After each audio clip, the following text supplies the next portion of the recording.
So you know what my biggest problem with the whole Mizzou thing is, right? I do, because you said it a minute ago, but we weren't recording. You bastard.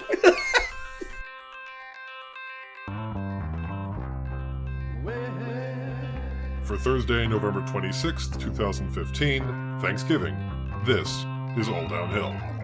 This episode, Thanksgiving food and Mizzou.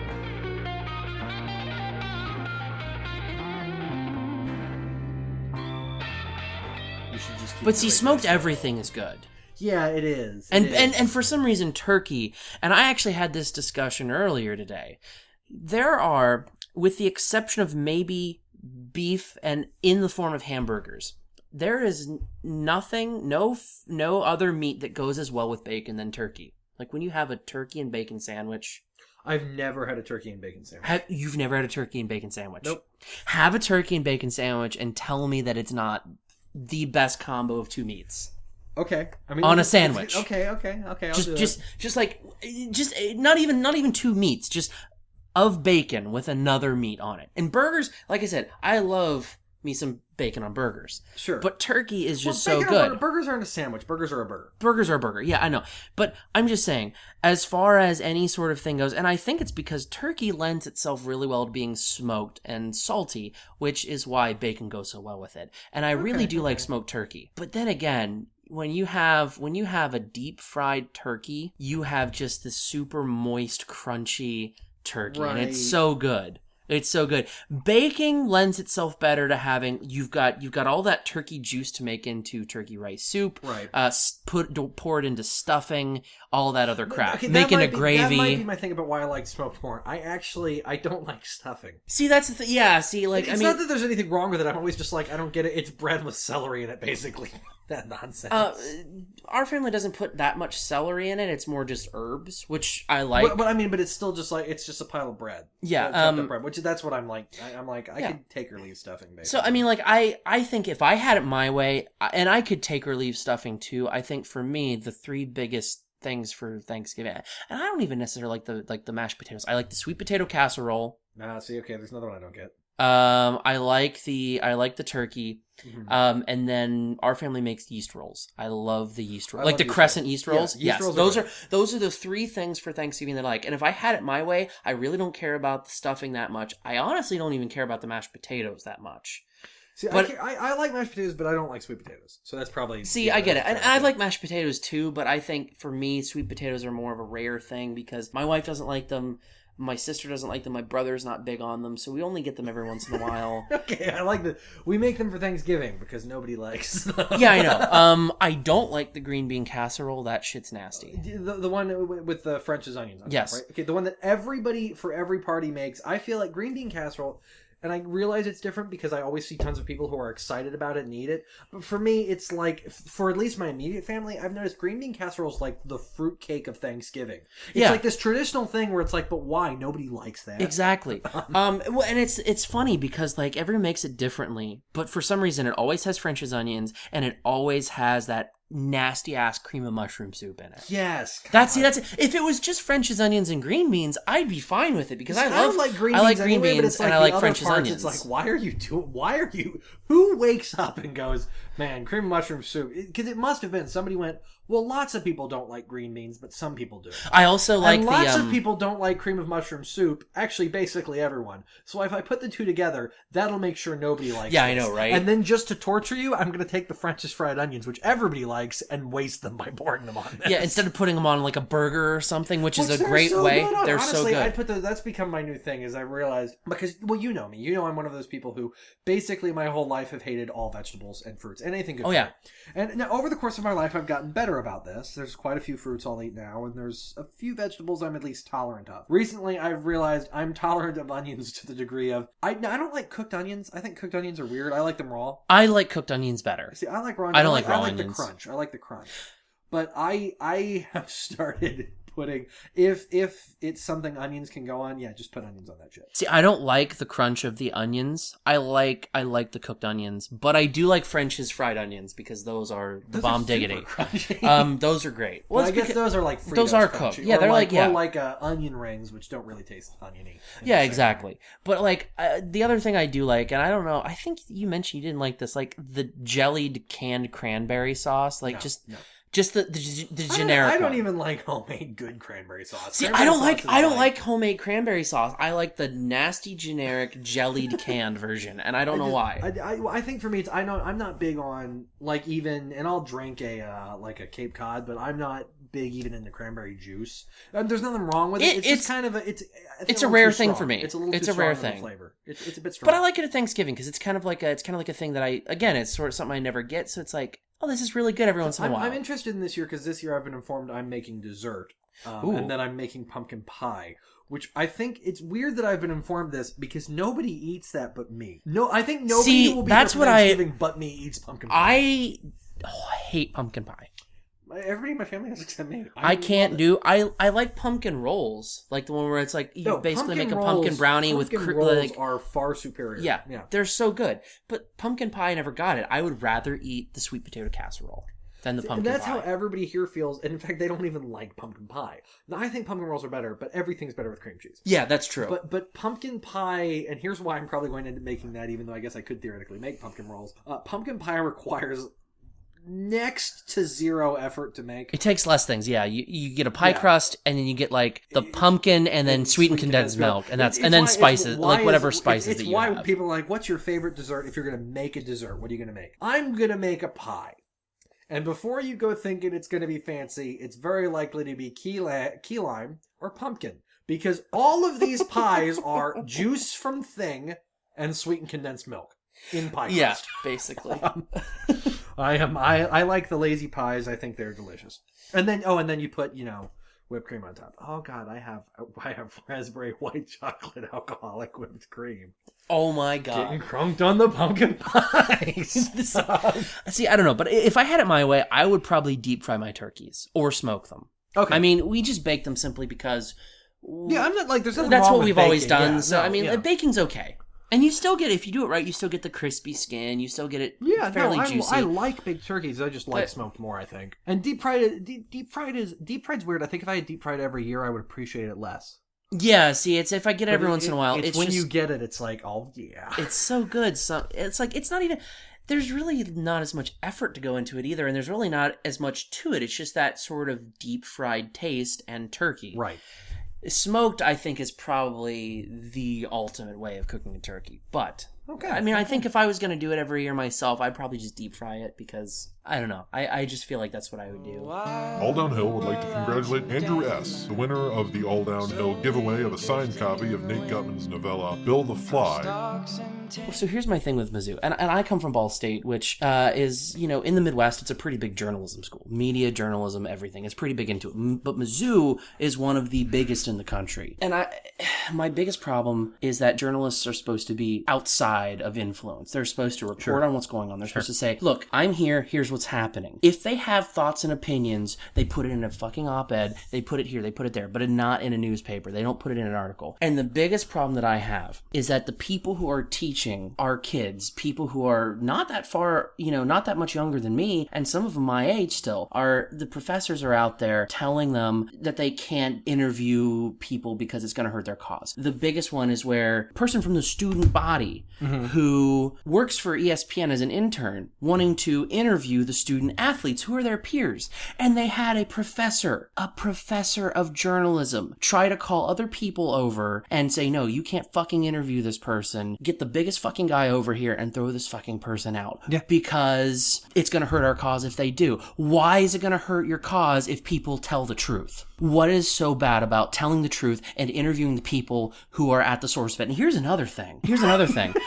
If you have a swastika made of human feces on a wall somewhere, that is one of the big precipitators of this incident, where are the goddamn photos? We get pictures of cops shooting people. We get pictures of police brutality. People whip out their smartphones and take pictures, take videos, everything. I looked the other day on Google. I found one picture of a swastika drawn in feces, but nowhere it's not on a site where it's linked to Mizzou. It's not at all. It just could be some random shit swastika, and who knows if it's from Mizzou. There has to be fucking pictures of this. I'm not being conspiracy theorist about this. No, but I'm not like, saying where you are. is the truth in all of this? At the biggest journalism school, and that's about what you just said. I didn't know that was what started this. That's how much, obviously, the media has moved on from the start to just the protesters and how they're clearly legitimate. I had no idea swastika was drawn with shit. I had no idea. I just thought this protest started organically. Allegedly, this is what happened. Allegedly.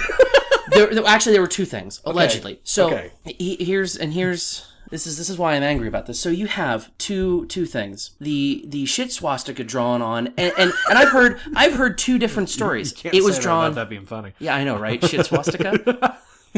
It's almost a contradiction in terms, but whatever.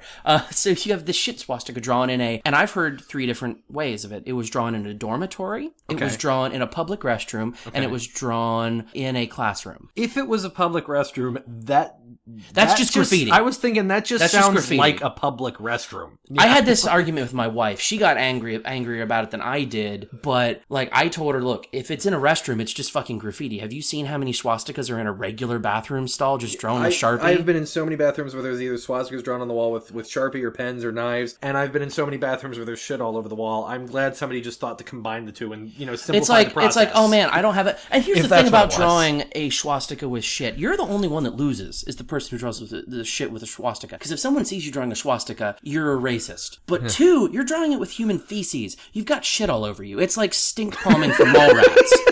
It's like, oh yeah, you give them the stink palm, while you yourself are left with a hand that smells like shit.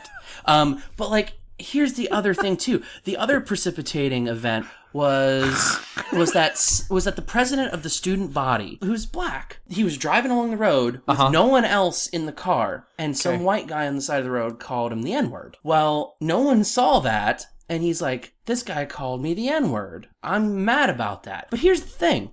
He's a black man. He was elected at a predominantly white school as the president of the student body. That's actually a pretty big thing. Yeah. I mean, for one guy to call him the N-word on the side of the street where no one else ever saw him. Is this student the same student who it's come out that his father's like a multi-millionaire or something? I haven't heard that. Because I know at one of these protests, and it's happening obviously a lot with the protests at Yale, but I think it's the guy at Mizzou, in this case, who his father's like he's like a train baron. Yeah, see, I haven't heard that story. I'm pretty sure he comes from privilege, which I guess in a sense some people will go, No, and if that's true, then that adds another level of irony to the whole situation. If that's true, there will be a source in this episode saying it is. If it's not, I'll cut the sentence. Or I'll put an apology in. But here's the thing, though. You have all of these things going on. You have a couple isolated incidents that, while in and of themselves, yeah, they're kind of bad. But look, a shit swastika, if it's in a bathroom, the only person who is hurt by it is the person who draws the swastika. That's a microaggression right there, man. That's what they'll tell you. Microaggression. Look, I think, if it was up to me, like anybody that I see who has a tattoo of a swastika, like I want to punch him in the face because, dude, are you that much of an asshole? Like, I want to. But again, people are going to do dumb shit of their own volition, right? Yeah. And no, I mean, I think if somebody draws a shit swastika in a bathroom, there should be severe reprimand, but I think it should be less because they drew a swastika and more because they smeared shit all over the wall of the bathroom. And I don't care if you smeared it in a picture or not, you should be killed. Yeah, no, I want clean restrooms, to be honest. Yeah. But here's, I think this is the biggest thing. We have people teaching future generations that media should not tell the truth if it's going to hurt the cause of some minority or group or cause that they want to further. And that's the biggest issue here. They're teaching that the narrative is how media should work. Exactly. It shouldn't be that, because media shouldn't be journalism. I don't claim to be a journalist because I have strong opinions. This is options. No, this is an op-ed. This is an all downhill's an op-ed at best. Yeah, at best. And we're not even a good op-ed because how much time do we prepare this? None at all. Good op-eds get edited by better editors than me, and usually they're not allowed to swear. Exactly. but here's the thing, like the foundation of journalism is that you tell the truth. And from what I can see, there have been so many contradicting things come out of Mizzou that I don't know what the truth is. And I want everybody to have a good shot at a good life. You know, these kids, I mean, a lot of them, African American and white people at Mizzou are probably first-generation college students. Sure. Which, good on them. They made it to college. They worked their butts off, probably, and got themselves to college with the grades or the money. Right. And they're striving to work towards a brighter future for themselves and their communities, whatever. Here's the thing. They're calling for, we need more minorities on campus teaching. We need more minorities doing this. We need more minorities doing that. When clearly, really, they're in an area where there's still a lot of, like, the population difference. And again, I don't know the population, demographics of the area, but it seems to me that area is actually fairly, for what the student enrollment rate is versus what the demographic is, it's fairly in line. There's probably still less African Americans that should be there based on that demographic. I'm sure that there probably is, because there's a disparity there always. Sure. But here's the thing. They're already trying to make themselves a better life, and they've shown that they can by getting into college. And that's the first step. And to say that we need more African American people who are here teaching us to identify with us, that's not what college is about. College is about preparing you for the real world and showing you conflicting views and opinions. Hang on. So you've heard about, I'm sure, the controversy at Yale, right? Yeah, I've heard a little bit about it. Okay, yeah. so the professor... That one doesn't make me as angry, but it still makes me angry. This sentence might make you angry because it relates to it. I don't know if you've seen any of the videos of it, but I haven't. Not the professor who wrote the email about, for those of you who don't know who are listening, Yale sent out an email to all of its students about wearing basically offensive Halloween costumes and how you shouldn't offend somebody's culture or something with your costume. A female professor wrote an email to the students of the, I guess, housing area she was in charge of, saying that basically Halloween's supposed to be offensive and you should get over it and you should be allowed to wear whatever you want. And so students are asking for her to be fired, and they're calling for her husband, who's also a professor there, to be fired. Well, there's a video on YouTube of a bunch of students stopping her husband, basically, while he's walking from one place to another. I think I heard one of these. And where there's some a lady girl yelling, at her. Yeah, she's just screaming at him and screaming at him. And one of the things she screams is, your job here is not to create a space for intellectual growth or intellectual diversity or something. It's to create a home where students feel safe. And I think that's very bullshit. the home where where the home is that students can feel safe. Home. It's at home. Yeah.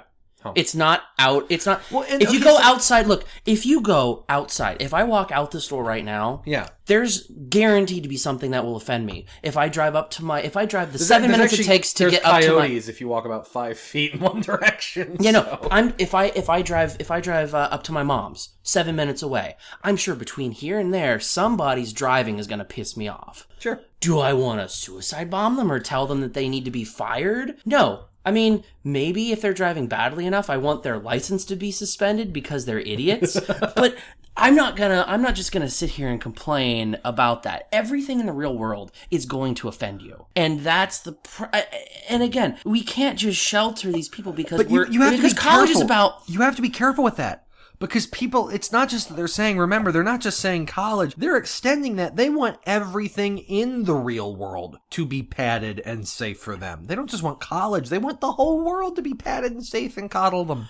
I mean, I guess in that case, what we should all do is just sit around. We should just, get around, sit around our mythical little round table at the UN or whatever it is, and all just, come to a consensus about what is offensive and what isn't. And then if anybody does something that contradicts that, we should just have them murdered to create safe spaces. Because there's no way. Because if someone's going to be offensive once, they're going to do it again. They're going to be a serial offensive offender. This is just mind-boggling because that's the whole. It used to be, college was this thing where you went there and you were prepared for a job. It's not that anymore. That doesn't happen anymore. College is a place where you go and you connect with other people who are not from your background, and you learn about other cultures, and you learn about how, and again, this isn't even perfect because at college, it's still insular.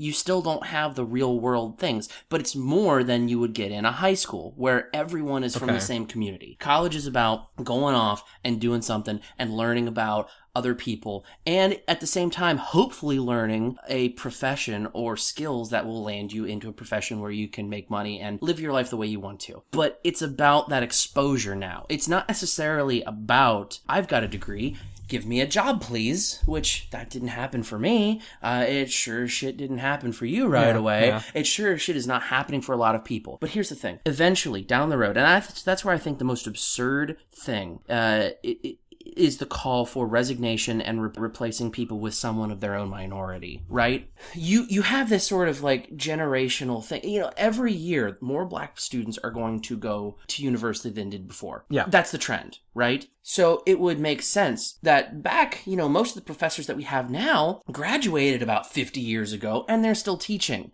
And they were all white. Yeah. Because most people back then were white when they graduated college. In about 10 to 15 years, there's going to be a higher demographic of African Americans in universities just simply because of the demographic trend, or women, or whatever. I'm using African Americans as a minority because that's the one that everyone's focusing on right now. But keep in mind, remember the lady who, the journalism professor, yelled at the student at Mizzou. She was white. Oh, yeah. Well, yeah, she's white, so she has to be fired.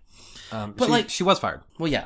Oh yeah, she was, wasn't she? She was sacked. And there was I remember there was a person I follow on Twitter who was being yelled at by a friend of hers because she's a lovely woman and a dedicated mother, and so you shouldn't say bad things about her. Whether or not she yelled, "Hey, I need some muscle to push this student reporter out of here," is irrelevant. She's a mother; she can't possibly do something bad. Yeah, apparently. But see that in that case where you're telling them that they can't do their job as a journalist, I think in that case, it contradicts everything that a journalism professor is supposed to teach. No, she absolutely should have been fired. I think she should have been fired. But just because, like, the president of Mizzou, because he didn't, like, overreact and say we need to create a safe space. He resigned. Okay, yeah.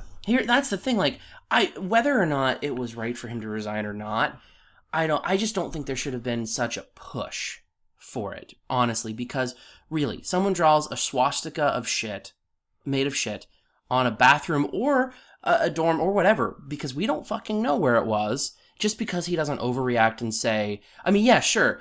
If it was me, I would say, look, all right, well, that's fucking horrible. Let's try to find who did it. I'm sure we could probably get some samples from the feces and do an investigation and then find him, have the campus police bring him in or some shit like that for at least vandalism, right? Right. I mean, that's what I would do. But they're wanting him to say, I apologize for being white and having white privilege because I'm white. And I didn't overreact about this situation, and I'm not being sensitive enough to you. It's not what college is about, man. The real world's going to offend you, and I think if you can't get offended in college, you're just going to have a bad time, and the world is going to get a little bit more every year. It's just going to get a worse place to live in because you're in it and you can't get offended. You've been listening to All Downhill. Show notes for this episode, as well as more episodes, and information on how to subscribe are available at alternative-internet.com/alldownhill. For advertising information, contact Patrick Simmons, patrick@alternative-internet.com. The music used in this episode was How Do You Feel About That by Ivan Chu, licensed under a Creative Commons Attribution License. Thank you for listening.